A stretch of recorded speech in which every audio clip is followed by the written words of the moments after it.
Hola a todos, soy Hanner, un apasionado del café y siempre he buscado lograr esa taza perfecta que tanto disfrutamos en cada preparación que hacemos. Todos los días queremos que nuestro café tenga un mejor sabor, pero hoy vamos a hablar de algo que va mucho más allá del sabor.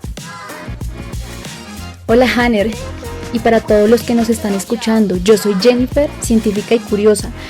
Me encanta descubrir cómo la física se esconde en lo cotidiano. Y créanme, el café tiene mucho más de ciencia de lo que nosotros podemos imaginar.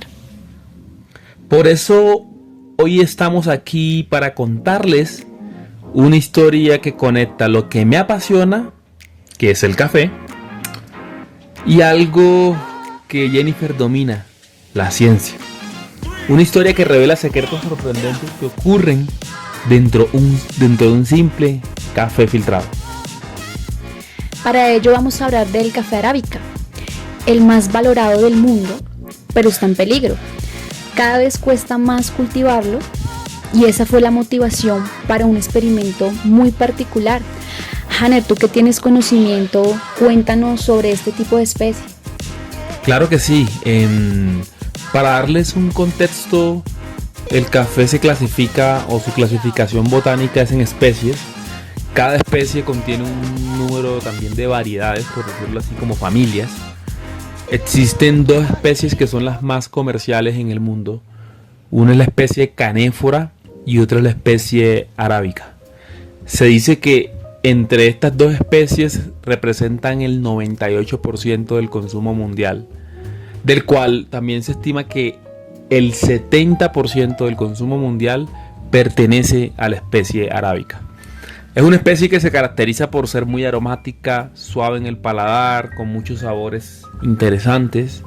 En términos de consumo, pues en muchos países el consumidor le gusta o es bien recibido el café de especie arábica.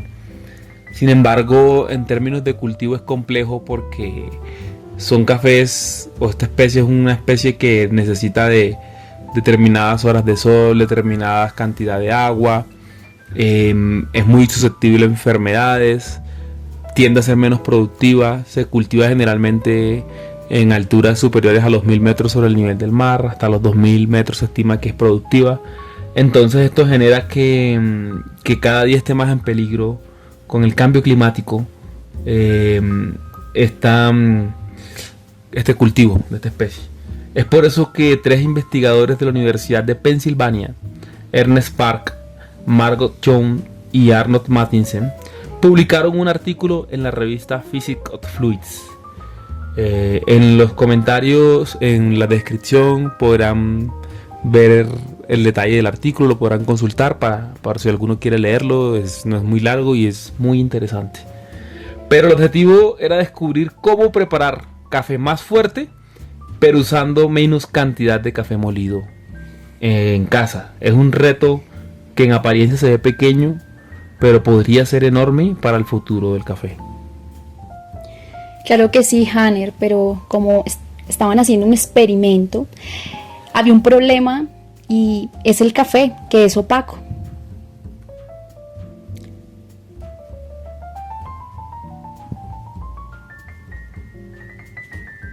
Por ello no se podía ver lo que pasaba dentro del filtro. La solución de estos 3 científicos fue brillante. Reemplazaron el café molido por bolitas transparentes de gel de sílica. Luego iluminaron el cono con un láser y posteriormente grabaron con una cámara de alta velocidad para ver el movimiento de esas partículas, y lo que observaron fue asombroso. Hanner, cuéntanos en detalle lo que observaron. Fue interesante lo que vimos en el artículo, porque generalmente cuando uno prepara café en casa o prepara café en una cafetería o en su lugar de trabajo, uno no observa grandes rasgos qué sucede de forma microscópica entre esa interacción del agua caliente y el café molido. ¿Qué encontraron estos científicos? Que el agua no solo fluye entre granos. Primero excava túneles en el fondo, luego levanta estas partículas. Estas se acumulan a veces en los bordes de un cono, puede ser si lo hacen en cono, y de repente colapsan en avalanchas microscópicas. Un ciclo perfecto de erosión, derrumbe y mezcla continua que aseguran una mejor extracción, según el artículo. Claro que sí. Cuando realizaron todos estos experimentos y datos estadísticos una y otra vez, confirmaron y lo realizaron con un café real y se dieron cuenta de unos parámetros físicos muy interesantes. Entre más alto se vierte el agua, mayor será esa agitación de las partículas del café. Adicional, los chorros gruesos mezclan más que los delgados. Y para finalizar, esa capa flotante de los granos que se observa en la parte superior no tiene una influencia mayor en ese proceso de extracción. La conclusión de este artículo es clara. Ajustando solo la altura y el caudal del vertido, pueden lograr un café más intenso sin gastar más granos. ¿Por qué es tan importante este artículo? Porque este hallazgo va mucho más allá de la cocina. Optimizar recursos en una simple taza de café también nos ayuda a entender procesos enormes a nivel macroscópico, como por ejemplo la erosión en represas, la fuerza de las cascadas e incluso cómo mejorar el tratamiento de aguas. Lo que ocurre en lo más pequeño, en lo que no podemos observar, va más allá y puede transformar algo más grande y dar respuesta a una problemática real.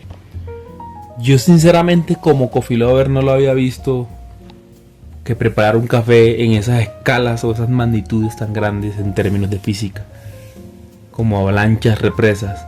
Pero es muy interesante porque siempre uno de los retos que tenemos son las recetas. Cuánto café estoy usando, cuánto agua estoy usando, ya sea en nuestras casas, cuántas cucharadas de café uso, de café molido por cuánta agua.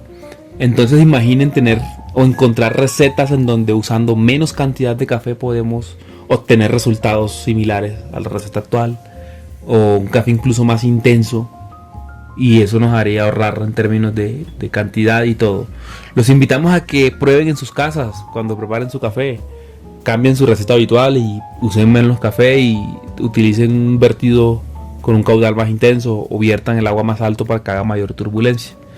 Así que la próxima vez que se preparen un filtrado, recuerden que en cada gota de agua hay física, avalanchas invisibles y ciencia trabajando para darles más sabor a su vida. Por eso cerramos con esta frase y es: ciencia y café, una mezcla perfecta.